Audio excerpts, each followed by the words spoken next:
As Yes. the trade deadline was happening, I was convinced. I thought he was a dead man walking. Right. And Right.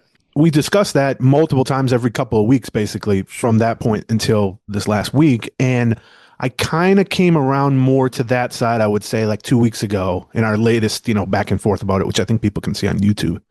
I saw people link it to that before. But my feeling was, and I agree with you on the dead man walking part. And I think in retrospect now, that's clear. I mean, once you break up the whole team, once you do the fire sale, Right. once you gut the entire roster, which they did, at the trade deadline, Correa, the entire bullpen, all the impending free agents, et cetera, et cetera. Well, at that point, there was no mystery that they were going to be a terrible team. Now, I guess you could argue that maybe they lost a few more games than an optimistic view might have expected, but I think they were basically every bit as bad, Sure. give or take a game or two here or there.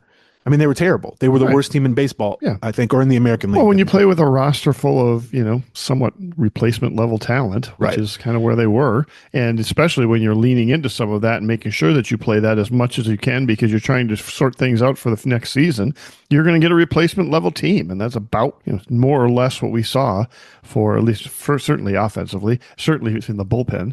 Yeah. And, and then, so what do you get with that? A 60 win team, a 55 win team playing out there, playing out the string. And that's about what we saw.